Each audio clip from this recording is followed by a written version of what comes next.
Yes, hello everyone, and welcome to another edition of the Vihangam York Global Online Satsang. I myself am Abhinav, joining from Sydney, and once again, welcome to this platform where we try to bring forth a lot of the questions we have in this modern world and provide solutions and insights from the ancient science of Vihangam York. This week, we're trying something a little different. We have a beautiful conversation which I had the privilege of sharing with Dr. Hemant Kumar, who is a scientist and is currently focused in IIT Bombay as an associate professor.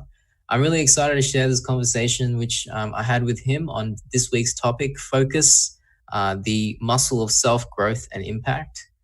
So I'm going to keep it really short to start this week because we have a really awesome conversation coming through in a moment. I hope you're all looking forward to that. I'd be remiss if I didn't shortly mention one thing. The global climate and the world is currently being taken by storm with, as you all know, the coronavirus. Just on behalf of the Vihangam York community, I hope you're all keeping safe.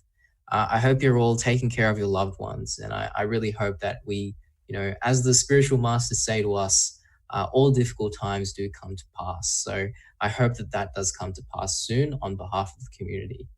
We're ready to dive into this week. And, as I mentioned, I'm really excited to share this conversation with you all. In short, this week's topic is one which is very dear to all of us, and I've mentioned it in our conversation. And I really encourage you all, as you're listening, please do think about some of the things which we discussed and look at how you can apply them to your life. What makes sense, what doesn't make sense. And please list down any questions you have on slido.com/VIGOS or the WhatsApp number, which is just coming on screen now. So without further ado, I'm going to move us over to that conversation and let's all see what we can gain from it. And then let's come back toward the end and move toward the next week and with a refreshed perspective. Hemant ji and a conversation with Hemant ji. So welcome everyone to this conversation. I'm very excited to have this conversation with Dr. Hemant ji, as we introduced just a moment ago. And as you all know, today's topic is focus. And no matter which stage of life you're in, what you do with your time, we live in the information age. We live in this age where there's so many things going on. And focus seems like this impossible thing sometimes to even think about. And what we wanted to do today is to have a conversation, an open conversation about some aspects of focus and maybe even understand how concepts like meditation contribute to a different, or let's say enhanced understanding of what focus could be or should be. So I'm very excited to introduce Dr. Hemantji to you all. I hope that my voice is clear to you, Hemantji. Yes, Mr. Anbo. Thank you very much for having me here. Yes, thank you so much for joining us. I know you've got a very busy schedule, so it's lovely to have you on. So Hemantji, just to set the context, even myself, and I'm sure even yourself in your own life, we all struggle sometimes with this idea of focus and how to focus. What I wanted to do to start this conversation is start with one question, which I think many of us listening have, which is, how can we define focus? What is it? Is it the ability to be present? Is it perhaps, control on consciousness? Is it mindfulness? There's so many words thrown around in the modern era. When we try to understand focus, it can get confusing, it can become troubling. So how would you define focus? What is it actually? I'll start with the George Lucas, who once said, always remember your focus determines your reality. So in fact, how focused you are determines your true identity. So let me start with a small story here. In the Mahabharata, Arjuna is being taught archery by his Guru Dronacharya, along with her other students. The Guru Dronacharya hung a wounded bird from a tree branch and then summoned his students. telling the students to aim for the bird's eye, but first to explain what they see. The first student approaches and the teacher asks the student, "What do you see?" The student says, "I see the garden, the tree, the flowers, everything." The teacher asks the student to step aside and not to shoot. He asked the student and was told something similar. The next student replies, "I see the air blowing the wind. The leaves are being blown by the wind." The Guru Dronacharya asked a few more students, and they all had similar replies. Then came Arjuna, and when Arjuna was asked what he saw, he said, "The only thing I see is the bird's eye." Guru Dronacharya said, "Release your arrow," and Arjuna hits the bird's eye. So, coming to the focus with little reflection, we can see the importance of focusing here. To define focus, it is nothing but continued or prolonged attention towards the work you're doing at that moment. We are alert and attentive while we attend the job. Unfortunately, as you rightly said, sustained focusing or focusing for long has become a major concern for many. For instance, when you are driving, our eyes need to be on the road, but the eye just doesn't look at the road. The attention is also on the surrounding environment, which is being scanned while you move. In addition, the gears, the brakes, the gas pedal all have to be changed, pressed, while worrying about the traffic. All are happening simultaneously. When we are learning, it's difficult, but it becomes easy when we have learned it. Now, if you add chatting or texting, or if you're tired while driving, you often lose focus. To put in simple words, your ability to be present where you wish to be and not getting distracted is focus. Now, your second part, the mindfulness. According to some neuroscientists, mindfulness, on the other hand, has a broader meaning and perspective. By definition, it conveys essentially the same like focusing, but it's the human ability to be fully present and aware of the environment, and also aware of what we are doing, which means you are not giving undue attention to your distractions. Actually, some psychologists and psychiatrists extends this definition. And they say that you're not only living in the moment and being aware, but you also let go of things or bad events of your life that still lingers in your memory and haunts you. The practice of empathy and compassion is now a part of the definition of mindfulness. Surely, all of us would want to achieve this mindfulness. The big question is, how do you achieve mindfulness?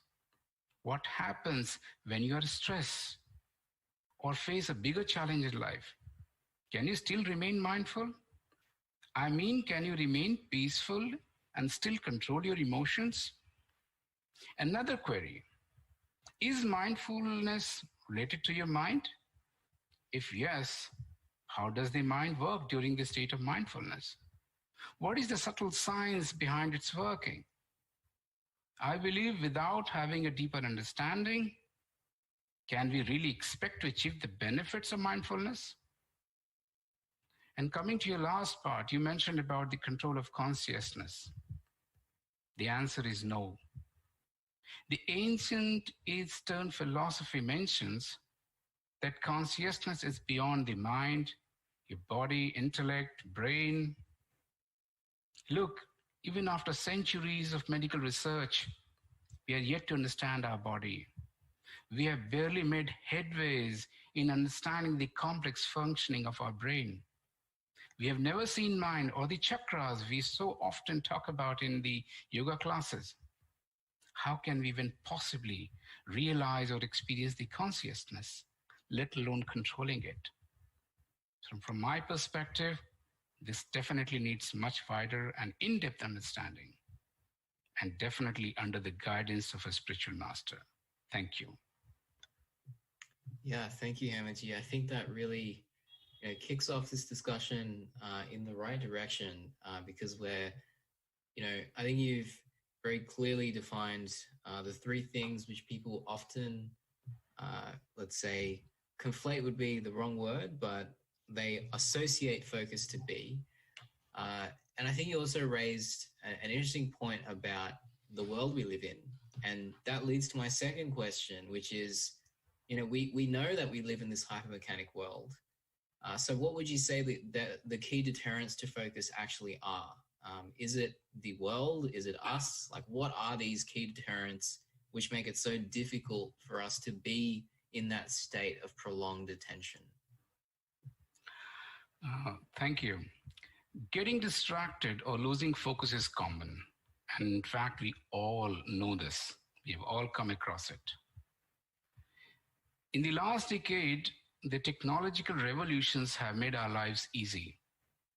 But the apps that come free with our smartphones and gadgets have their own effects on our lives. Unfortunately, the technology that was meant to support us now control us.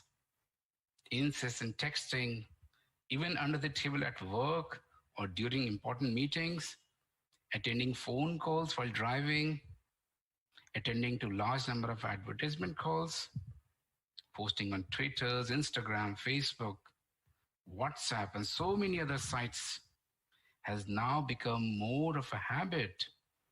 Some people just can't live without it. You constantly check messages, emails, posts on social sites, and also expect a reply to your post as well. A thumb down often is heartbreaking. Trust me, we are all emotionally connected to our gadgets and posts. Neuroscientists are now confronting this as a new challenge that has gripped the society. Stress is not just from your work, but also from your household issues, with your friends, with your family. Environmental impacts, traffic snarls, long queues, or fear of being left out cause immense frustrations. These are all human-made issues that are affecting all of us stealthily. Their effects are widespread and are seen among all age groups. Just the other week, I was reading a news in the newspaper that a youth jumped from his apartment on the 11th floor just because he was deregistered from his school's WhatsApp group. This is what happens when you lose focus. You're not able to think logically. All of these are deterrents to focus. So let's talk about some key deterrents. Lack of emotional or self-control, not prioritizing the to-do list. We also lack planning, sometimes poor planning. Many people lack short-term and long-term plans.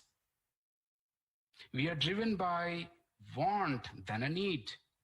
For instance, is it not that we sometimes buy things because we just want it and not because we need it? We don't like the job, therefore we are not enough motivated to go to work. Sometimes the poor mental and physical health is also a deterrent. Lack of energy from an exhaustive day at work. You're deprived of sleep, stressful conditions at house and work. And for some kids, you have hyper situations like ADHDs. For some, lifestyle is also to blame. At times, you have urgency to finish the job in time, and they all lead to panic situations. Losing focus also means we are distracted, and therefore we could be very unproductive during that duration. So by far, although we just had a quick look at the deterrents to focus, but from my point of view, the most key deterrent to focus is the mind itself. An uncontrolled mind keeps you engaged in activities that may not be productive to you. I think we all agree that mind is a time traveler, isn't it? Mind constantly plans about the future. Perhaps you want to achieve big in life. So you start planning early, you start envisaging, you dream about it. Something perhaps you want to get things done, so you keep thinking about it. At times, mind drags also into the past. Bad events of the past often brings pain and misery. You feel agitated, frustrated. Sometimes you boil with anger. In that case, it becomes very hard to concentrate and focus. You also lose peace of mind. Momentarily, mind does come back to the present, but then keeps on switching back and forth from past and future. We all have undergone this experience all the time. Therefore, the mindfulness expects us to achieve living in the present, which is exactly what mind prevents us from doing. Thank you. Yeah, thank you for that beautiful explanation. And I think it's becoming increasingly clear. I mean, we all experience this, that focus is important. And all the things you've mentioned, I think we've all experienced at different points in our lives. When we don't feel focused, what happens? And, sometimes we have felt what it's like when we are focused. We get up from our desk, 3 hours have passed, and we achieved something fantastic. So, it raises the question, based on your background and your experience in a number of different areas, what would you say is actually happening when we are focused? Because perhaps by understanding that, we can start to unravel how we can be in that state all the time. I think you agree with me. We all need focus. The important question is why it's important to be focused. See, all of us want to excel in the job we are doing. We want to finish our work faster. Perhaps we are waiting for accolades, appreciations, awards for the job which we have finished. For that, we do hard work. And that requires sustained attention, and we need to remain devoted to our work. Hence, we need to be focused. But there are some jobs like pilots, particularly those in combat positions, they need to take quick decisions. There are surgeons and doctors involved in complicated surgeries. They need not only be focused, but they need to be very precise. All sports persons we talk about, where everything matters in a split second. Students preparing for exams, kids doing their regular activities and studies, people going to office. All of us need attention and focus. So what's happening when we are focused? The answer is the mind is steady and controlled. Simply put, it's not wandering off unnecessarily. From the scientific perspective, see, our body is made up of chemicals, which in turn are made up of atoms and molecules, or matter. The same stuff which we studied in the basic science in our schools. The soul resides in our body, the conscious one, the one who takes decisions, which is you, is pure consciousness and is not formed from atoms and molecules, and is therefore a non-matter. Now we get information from the outside world, the world we experience, interact with, through our sensory organs, which are eyes, ear, nose, tongue, and skin, and through the organs of action, which are hands, legs, speech, your excretory and reproductive organs. Now, every experience which we undergo as a soul happens through this entity called mind, as it is only the mind that has attributes of both matter and non-matter. It's not the brain or your subconscious part of your brain, which many claim. This mind acts as a bridge between the soul and the world that you are interacting with the help of organs. Thus, every task that requires precision and accuracy, the mind not only has to be present at the moment, but it has to be balanced. If the mind wanders off, it takes you with it.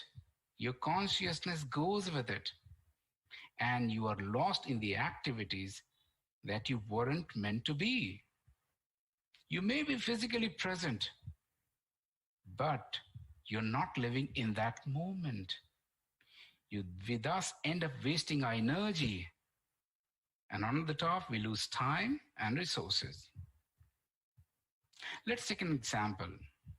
The sun's energy warms up the earth. So if you place a paper in the sunlight, it just warms up. How about if you place a focal lens? The light which was otherwise being scattered gets focused, and this paper starts burning. This is the power of focusing. This focal lens of our body is the mind. So if you want to achieve the focus, one needs to control the mind.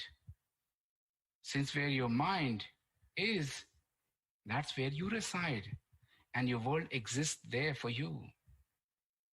In fact, during focusing, the state of the brain also changes, and there have been numerous research that has been done to understand the signals that the brain generates during focus. So that would be take to this question. Thank you. Yeah, and I'm very excited to discuss this more because I think, yeah, like that entire thing you mentioned of being in that state of focus and that power, that magnifying power, which seems to sit within us, but only it comes about when we're in the final moments before an assignment is unfortunately due. If only we could have that all the time, right? So yeah, it's a beautiful point, and I think it's also worth mentioning that we do all have that capacity. It's just a matter of reaching that state of being able to enter there and leave there when we want. And it really leads on to this next thing, which is very dear to a lot of people who think about this and people who want to get better at being focused. We often talk about this thing called the flow state you enter this state where your brain is, as you mentioned at the end, it's reacting and it's working differently. So what is actually going on in the brain when we're in this state of flow, of being in what we call the flow state, where we really feel like we're hyper-focused? I'll start with by defining what the flow state is. The scientist defines the flow state as the state of mind where you are very productive. You become so involved that nothing else seems to matter, which is what we are trying to achieve through focus, isn't it? So this state is achieved when you enjoy doing the job. That's what the scientists look at it. For instance, it could be cooking. For a mathematician, it could be just doing maths problems. Someone who likes hobbies would follow their hobbies. It could be simply like walking, doing exercises. Anything that interests you that can take you into that state, it's the flow state, including meditation. So in the flow state, what happens? You do not force yourself to work, but it seems to be happening automatically. You flow through your work just like a river. You're flowing with it. Neuroscientists concur that it makes the present moment enjoyable.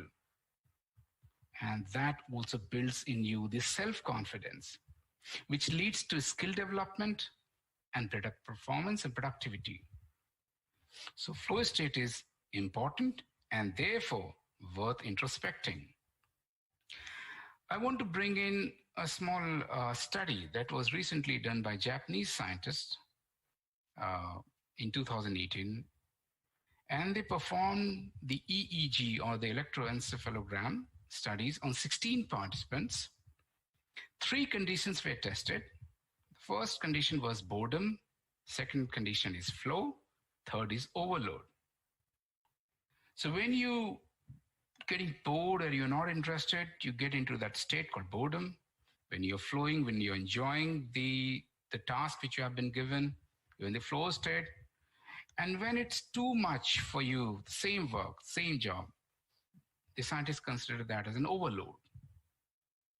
All 16 participants in an experiment were given maths problem to solve with increasing difficulty. The EEG study that was brought out suggested that the theta activities in the prefrontal cortex region were high in both the flow and the overload conditions. Alpha activity in the frontal and right central area of the brain gradually decreased with the corresponding increase in the task difficulty. The working memory wasn't too much to do. It was therefore the enhanced activity in the prefrontal cortex region that showed clearly in the flow and the overload conditions compared to the boredom.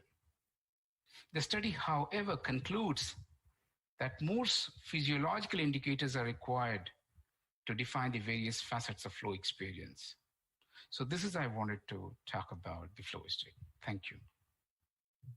Yeah, and it's very fascinating because, I think it's only in these states where we get lost in what we're doing that we really, and it's not even when it's happening, it's in that state of flux afterwards where we realize, wow, like what that state of mind was really like. And even this awareness of what's happening physiologically, it really feels like you're getting pulled out into being a different person after you leave this state. So it's very interesting, obviously, to understand. And you touched on how meditation also helps us kind of reach toward this flow state. And it organically brings about a question about meditation, which is, the primary concept upon which, Vihangam Yoga itself is formed. And the question becomes, how does meditation enter the picture of focus? We're talking about focus today. How does it contribute to focus? How does it help us become more focused? Yeah, this is really, really interesting and important. Early on, I was referring to the mind and why it needs to be steadied. So the question is, how do you achieve it? The answer is meditation, of course. All ancient philosophies have laid importance to meditation, and we know that as we have read it so much. In our body, we just heard that it's the mind which connects with the soul first, and then the mind attaches itself with the various sensory organs, which eventually lead us to the experience of the world we live in. As part of meditation, I want to bring to the listeners that there are numerous methods of relaxation, chanting, yogic kriyas, including bandhas and mudras, pranayamas, that are at our disposal, each claim to be a proven technique of mind control. There is, however, another method, as Abhinavji just mentioned, an ancient, most practiced and perfected by Sadguru Sadafal Devji Maharaj in a cave, which in true sense helps to control the mind and gets the desired focus as well. This technique is called the Vihangam Yoga. The technique advocates just the 10 minutes of meditation every morning and evening.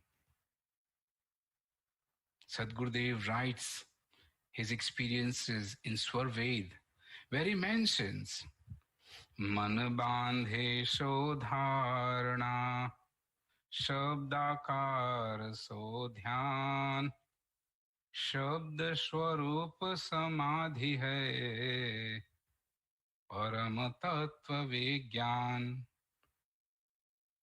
He talks about the mind control. The dharana is about controlling the mind at the point of concentration or at the abodes of Guru's center. When our gaze is so transfixed at the point of concentration that the technique or the feel that you are meditating vanishes. At that moment, you are experiencing the sub or the words only. This is dhyan or meditation. I want to reiterate here that the words or the shabd here is not the same which we attribute in the world, but these words are experienced by practitioners during meditation. And finally, the state of samadhi is when you're not even aware of your presence and achieve the state of oneness with the higher energy. There has been several testimonies to this enhanced focus through the numerous EEG tests that has been done by the neuroscientists on the practitioners of Vihangam Yoga and neuroscientists from Italy, Netherlands, Russia. They have all come together to do these experiments. I just want to focus on a few results that have come out from studies. In one study conducted at Central Institute of Psychiatry in India, which uses 192 electroencephalogram study on practitioners, they studied the selected wave patterns in the brain, what happens before, during, and after meditation. The first state is called the restful alertness, which is relevant to the removal of stress. In the study, they found that there is an incredible enhancement of alpha waves by 5 times of its ambient level. This indicates a state of relaxation and a simultaneous reduction in the delta waves was seen, which indicated an increase in alertness. So for a Vihangam Yoga practitioner, the restful alertness, that means one who is fully relaxed and yet they are fully aware and alert as well, happens to practitioners. And this study, this intensity of alpha waves was seen to again occur in the same prefrontal cortex region of the brain. Another study which talked about the productivity and effectiveness, which is of course relevant to the topic we are discussing today, efficiency and focus, and some of the key parameters which Japanese scientists wanted to study, they also were taken up here.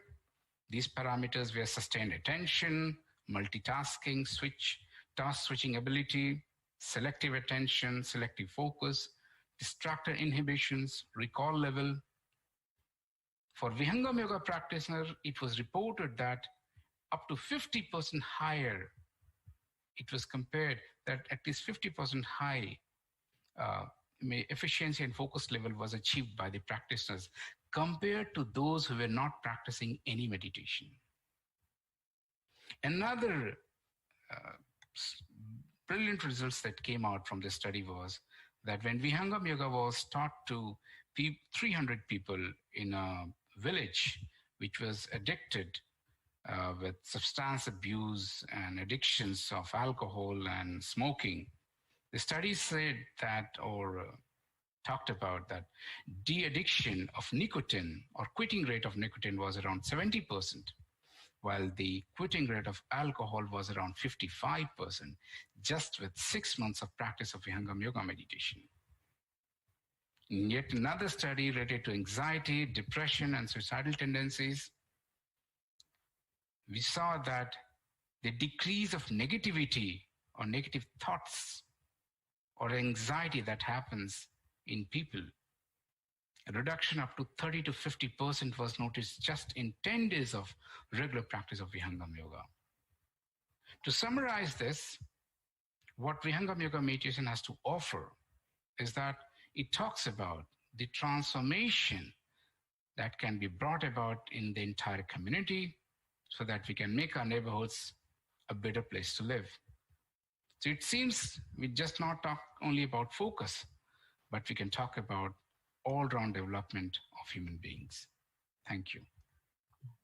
Yeah, thank you. And that's a beautiful message at the end there as well, because, you know, unlike before, let's say thousands of years ago, where we would live in smaller communities, we're living in this globally connected world now where even just the words we put on online can have such a deep effect on people sitting millions of thousands of kilometers away from us. So this message of empathy, of connectedness, of being more at rest and still being alert is so important to all of us living in the modern world. And it really starts to beg this question of, many of these sages and meditative experts, they seem to have achieved this state or this accomplished these things far from the world. So sometimes going into natural caves, sometimes going to jungles, and it starts to beg this question. We live in this world where if we sit at our desk at work, we're being pulled into millions of different directions, and we have so many responsibilities as well. And the question becomes: is it possible for us to become focused, or do we need to renounce, or do we need to change the way we live? Where despite how spiritually accomplished we are, is it possible to be focused in this kind of a world?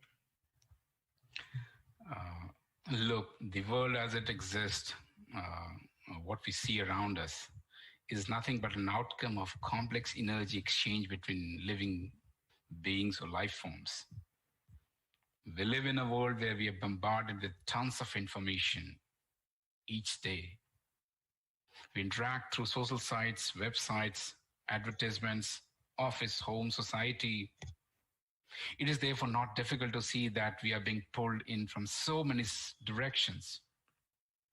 One way is to just give up or just procrastinate, or the other way is to get stressed. For some, a feeling that you don't have control over life takes over. So then the logical question is, can we still remain focused? The answer is, of course not. But when? This happens only when the mind, which is in some sense, acts like an enemy to us. It could be damaging if not controlled. You also mentioned about the spiritual accomplishment. I want to correct you here. Any person who is spiritually enlightened, the very first step is to control the mind. See, the spirituality begins with the experience of your own consciousness or your own soul. It's like looking reflection in your water. However, if there is no waves in water and the water is not still, you can't see your reflection, isn't it? But as I mentioned earlier, 10 minutes of Vihangam Yoga meditation, you don't have to go to a cave, to the jungle, to the mountains. In your own house, at your convenience, goes a long way in steadying your mind. It diminishes the ripples and the noise that it creates. You can see your true reflection. Indeed, the Harvard Business Review has repeatedly conveyed through their editorials, articles, that 10 minutes meditation is a must for managers at all levels of an organizational hierarchy. We all know that Japanese firms allow as much as 5 breaks in a day for meditation alone, for enhancing productivity through the control of mind, and that keeps us focused for long. So as we see that even if we are being pulled from so many directions, I think there's definitely a possibility to remain focused. Thank you.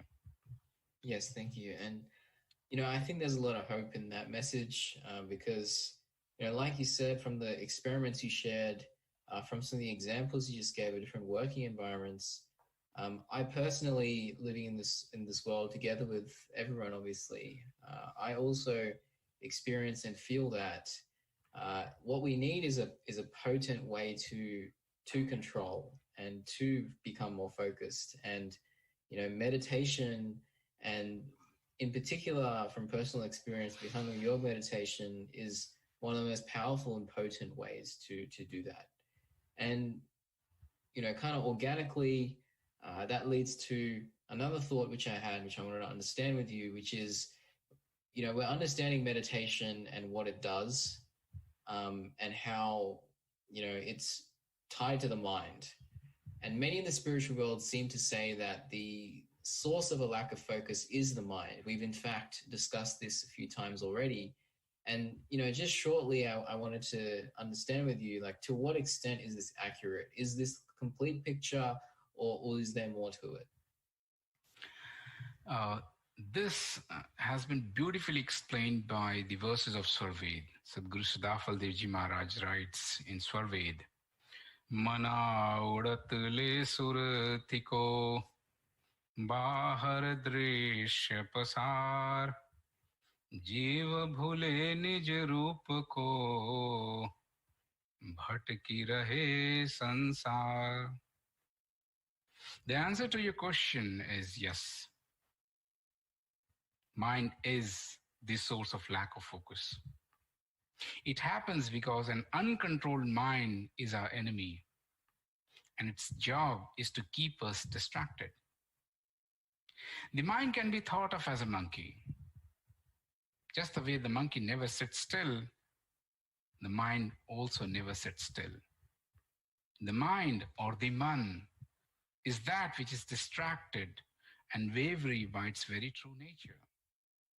It sits within us and very obediently distracts us from our job that we were supposed to be doing. Let us find out how wavery our mind is. For instance, let's take an example. Just sit still and think nothing for a few minutes. You start, and for a few seconds, nothing happens. And once the few initial moments are gone, you start thinking that everything is fine and I'm doing great. No thoughts are coming, right? No, you're wrong. The very thought that we are doing nothing is in itself a thought which stealthily creeps up in your mind. In fact, some authors discuss this as thinking has become a disease. Disease happens when things gets out of control or out of balance. For example, see, there is nothing wrong with the cells that keeps dividing and multiplying in our body. But what happens when this process continues in disregard to the total organism? The cells multiply, and what happens? It causes disease. Take for another example, the wavery nature of mind. Think of an animal other than an elephant. What happens? The very first animal that comes to your mind is elephant. And then you think about any other animal. Clearly, the mind overrules us. It takes decision on our behalf. It doesn't listen to us. We do what our mind wants us to do. Let me ask you this. Can you be free of your mind whenever you want to? Have you found the off button, just the way Eckhart Tolle has mentioned? Maybe for a moment or two, right? But mostly not. Then the mind is using you. You don't even know that you are its slave. You are being enslaved by the mind without knowing it. So, there is always a tussle between the mind and us. We want to do something else, and the mind wants us to do something else. There is always a friction between the inner voice and the mind. So I would say, definitely the mind becomes a source of a lack of focus. Thank you. Yeah, thank you. And, I think it's becoming more and more clear as we go through this conversation that the mind really is a troubling entity, one which is causing us, whether we know it or not, seems to be causing us harm, whether it be in what we do day to day or whether it be in what we're trying to do in the future. And this message of meditation, which you've been sharing, is one which is very comforting as a person who is trying to become more focused.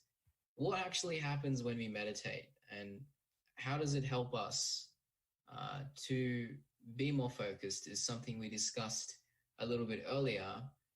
But if we think about it a bit more, we see people who meditate sometimes for hours on end, and for me, even I can't even pay attention to a video for that long sometimes. So we've talked about meditation and how it helps us become more focused. Perhaps we can touch on that a bit more. But also, it'd be interesting to understand how do these people focus for hours on end? What is so special about them, and can we be like that? I think what happens when you meditate can be best explained from the excerpts from Gita.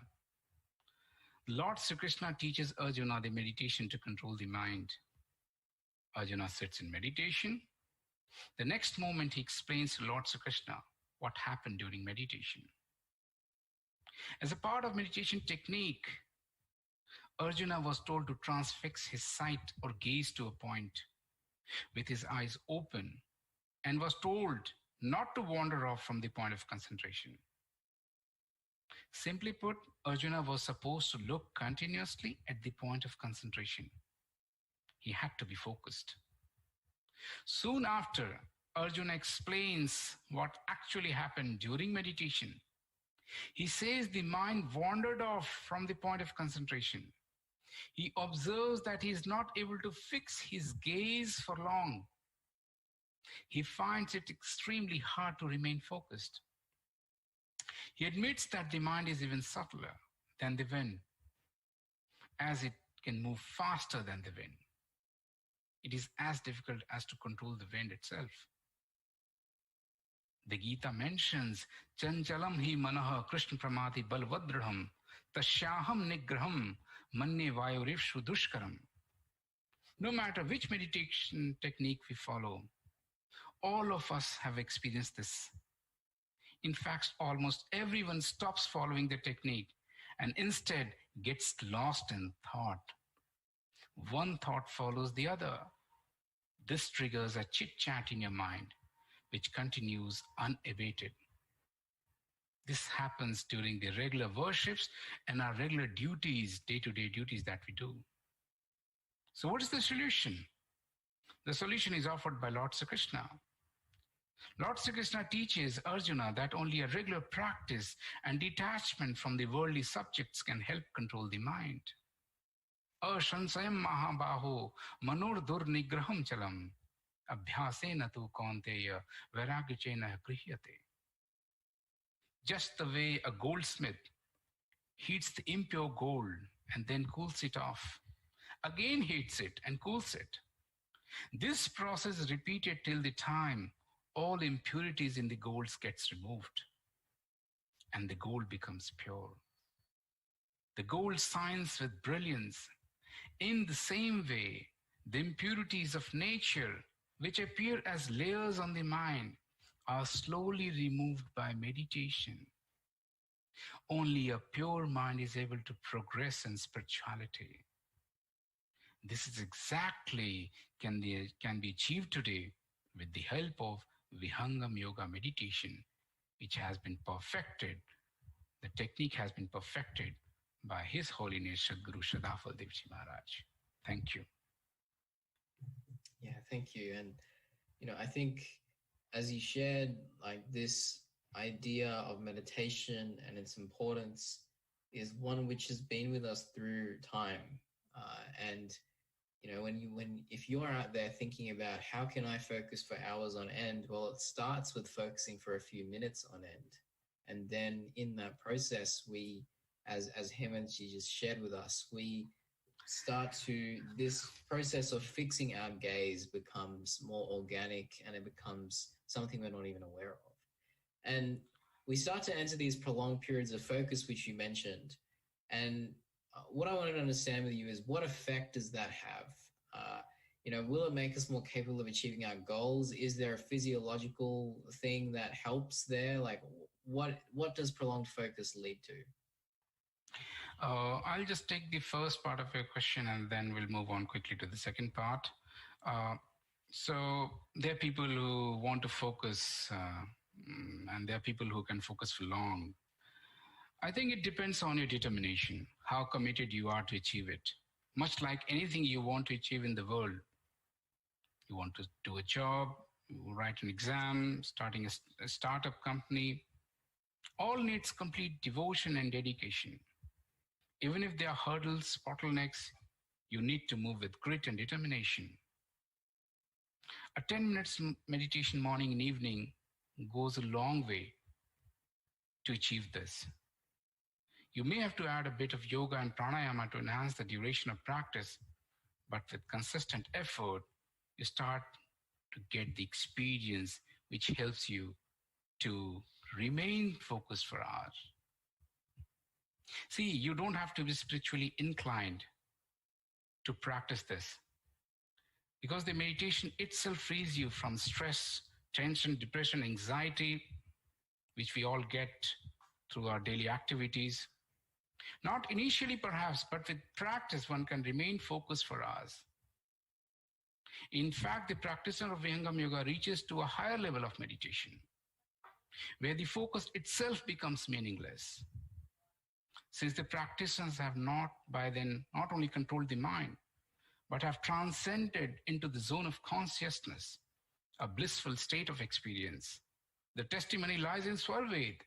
Swamiji writes, Itna adhik anand hai, bhokta aap hi bhool. Ab kya pucho madhukasha, jo sab sukh ka mool. So in a nutshell, the experience which you get during meditation, when you start getting relieved from stress and depression, you remain in the blissful state. But of course, this needs a lot of practice. So to the second part of your question, what effects does it have on a prolonged period of focus? Will it make me more capable of achieving my goals? That's what you asked. Surely, achieving the goals becomes easy because you're now more capable. See, all of us have short-term goals and long-term plans. A focused person is able to achieve their goals faster and with ease. Of course, the hard work to accomplish them still needs to be done. But with prolonged period of focus, one is able to control the mind with the master's blessings. The aims of your life surely gets fulfilled if you're consistently working towards it. Only that the focusing, just like the focal lens in your body is your mind, helps to achieve it faster. It acts like a catalyst. But I want to bring attention to the listeners to another important thing. One also needs to understand the objective of human birth. It's not just about the birth as a human being, but being embellished with attributes of a truly human is equally important. This is what is the aim of spirituality, to become compassionate, loving, caring, forgiving, doing righteous duties, serving, sharing, giving up all your malices, hatred, jealousy, scrupulousness. Is it not that what mindfulness wanted to achieve? It's important to imbibe the humbleness and humility also, instead of becoming proud and egoistic. These are the real achievements. A spiritual master once said that no matter how much wealth and worldly achievements you may have acquired, you would remain a poor if you did not acquire spiritual wealth. I believe the aim of prolonged period of focus should be to purify the mind as much as possible. Thank you. Yeah, and this process of becoming capable of doing that, as you mentioned, is a dive into being more determined. Because if you think about it, we've been maybe contained by this entity called mind for most of our lives, maybe. And to start to unwind that is obviously a very gentle and delicate process. And we're talking about what it means to be human, what it means to be more connected. On the flip side, we live in a world of social media, in a world of technology, of information.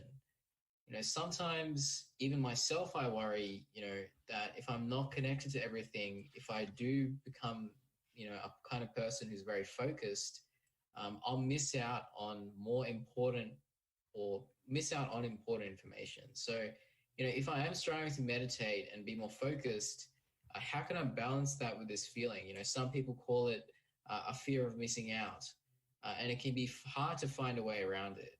How do you balance living a very deliberate, focused life with a world which is so hyper connected with everything? Yeah, that's very interesting. And this is so rampant in our society. Uh, I think you tried to mention the fear of missing out, which is also termed as FOMO. To the listeners, FOMO is an anxious feeling you get when you feel other people might be having a good time without you. So, how does it translate in the digital age? FOMO for you means constant checking of social sites to see what your friends are doing. Back in 1990s, it was Dan Herman who first gave this phenomenon called FOMO, but it was made popular by another Harvard MBA student, Patrick McGinnis, who wrote this in detail in 2004 in the Harvard, which is nothing but Harvard Business School's student newspaper. So I just want to quote the Patrick McGinnis's words here. He says, before the age of mass social media, people used to make plans and then they stuck with them. Because what else were you going to do? So you'd make a plan for the Friday night and you'd go somewhere and you'd stay there. And that's what you did. But with sites such as Facebook and other social sites, you could now constantly check to see what else was going on in your social circle. The idea is that people are aware of their own mortality rate. So they felt that they need to live life to the fullest every second. And particularly this became popular after 9/11 incident. As use of social media exploded in 2004, McGinnis and his friend once considered a problem or a local problem with only few people or few local groups became so widespread that some health professionals now call it a serious concern.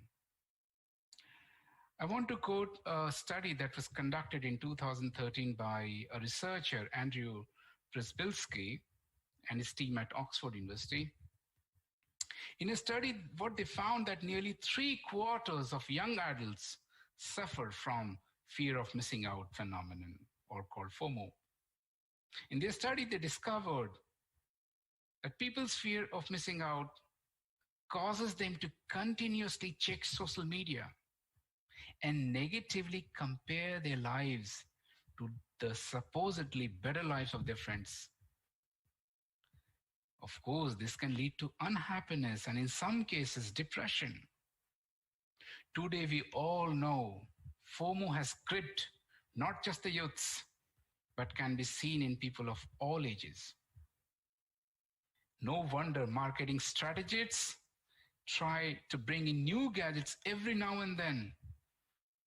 We all procure and buy things which we may not need, and this applies to all merchandise items. From my personal perspective, I think the core issue here is about contentment and satisfaction.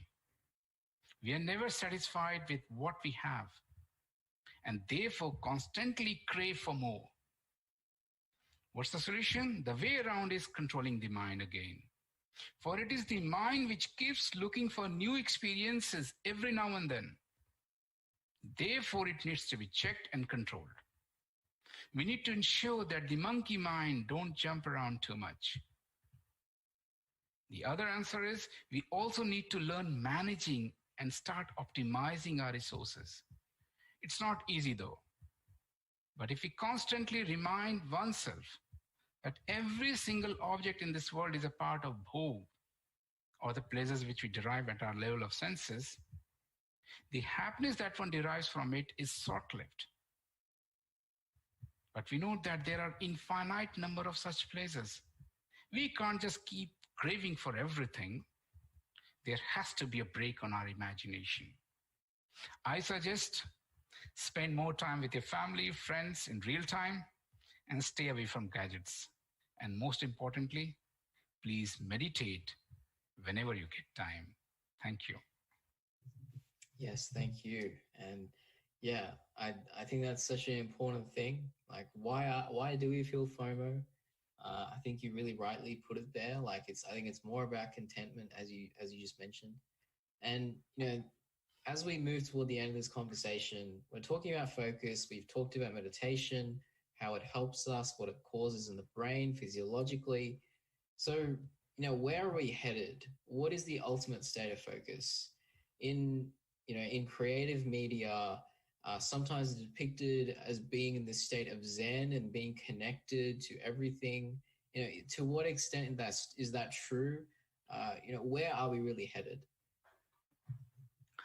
The ultimate state of focus is peace of mind, inner peace. That's all we want at the end of the day. A good night's sleep in the night, getting a job done in time without procrastination, giving up FOMO, be mindful, all of it, whatever we discussed today, they're all part of that should be the ultimate state of focus. This, however, is achieved through immense practice of meditation.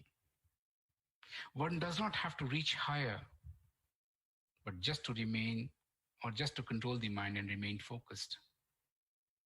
I say, what's the harm in living a life free of stress, depression, and anxiety? Nevertheless, if you're spiritually inclined and you want to, as you just rightly mentioned, the state of Zen, we need to continue the practice, and the practice slowly transcends you into the higher stage of meditation. That's the place where one's consciousness get connected to everything around you. The state of oneness or the state of Zen can be experienced in the state of Samadhi. You understand the secrets of nature. It's working, its energy, the universal law of change, everything can be experienced in that state. You practice more with the blessings of Sadguru, the master of spirituality, one can go beyond to experience the oneness with that supreme being or the supreme energy that pervades everywhere. That is the state of yoga or union, which has been taught by the seers and sages, the true scientists from ancient most time, to all human beings that have ever lived on the face of this planet. Again, Swarved says, योग कहत हैं जोड़ को, योग कहत हैं संधि, योग रहस्य उपाय में जीव ब्रह्म की संधि. If you can achieve this union, focus is immaterial. The focus happens at will. To the answer to the question is, yes, the state of Zen or oneness is achievable.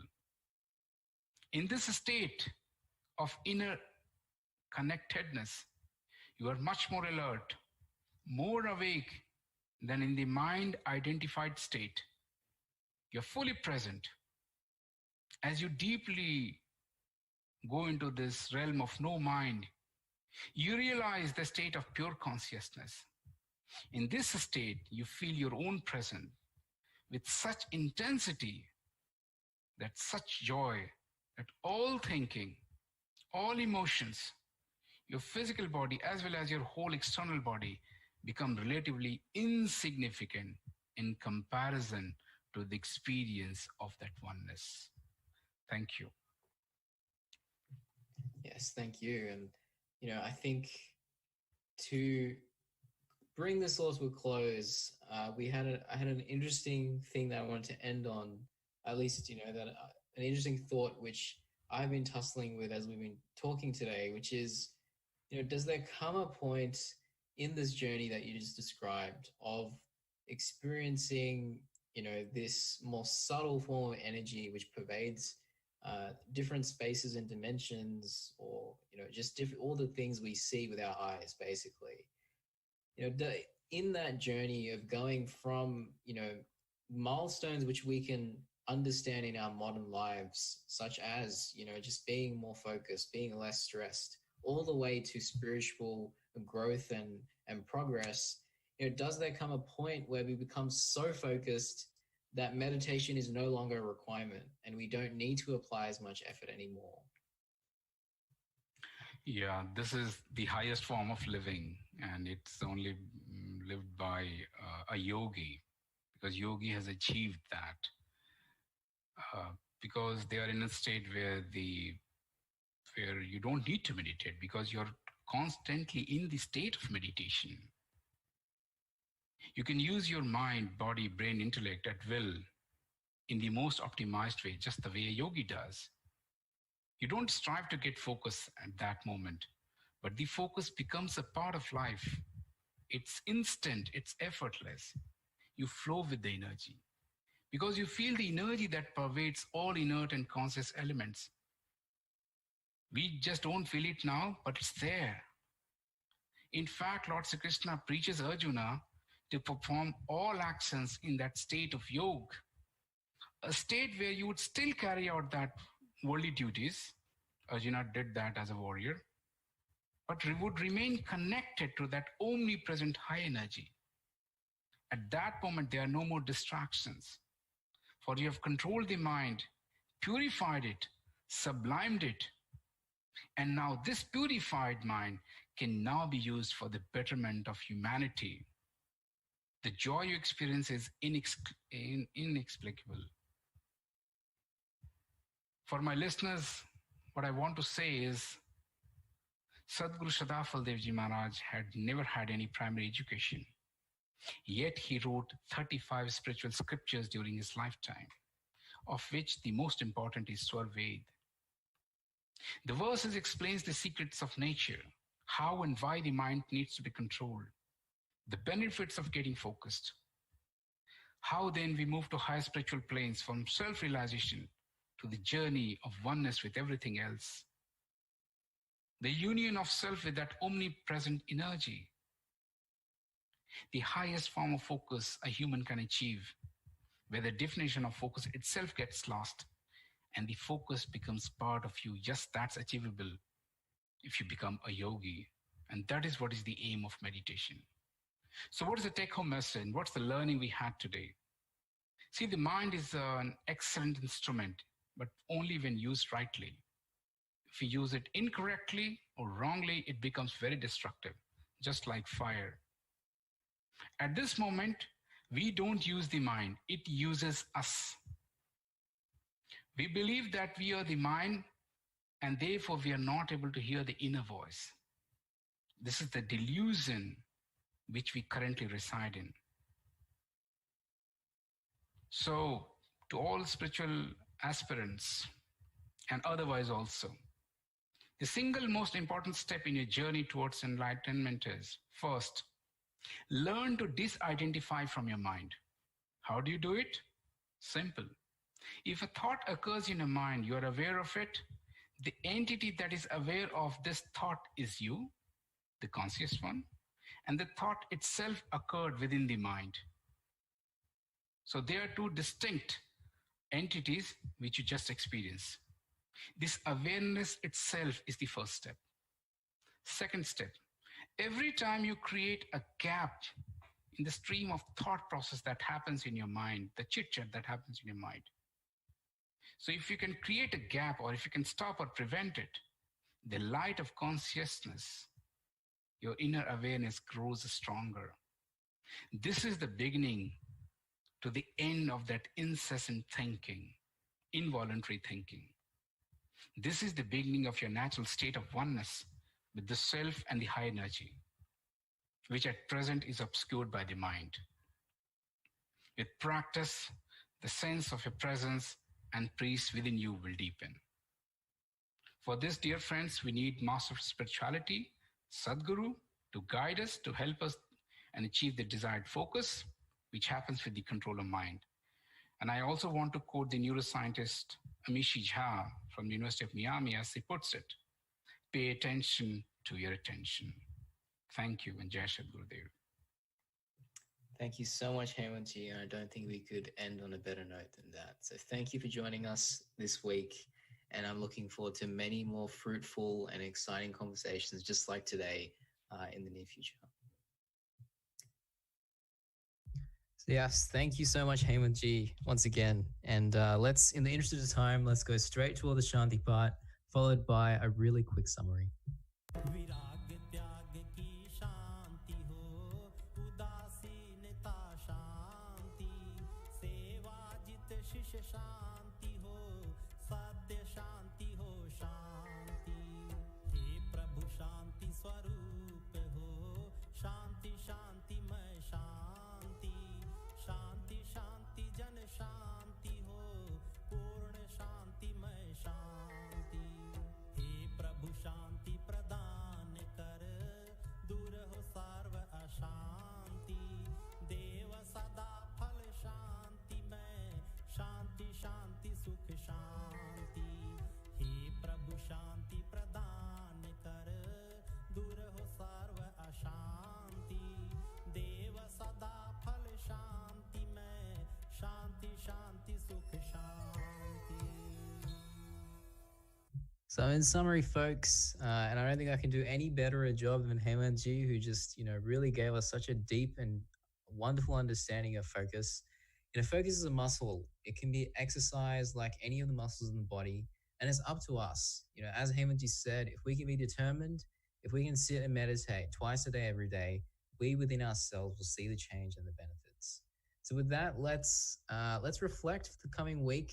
And I'm really excited to share more conversations with Hemant and all of our wonderful speakers in the coming weeks. So with that, Jess Udev, and I hope you all have a wonderful and safe week.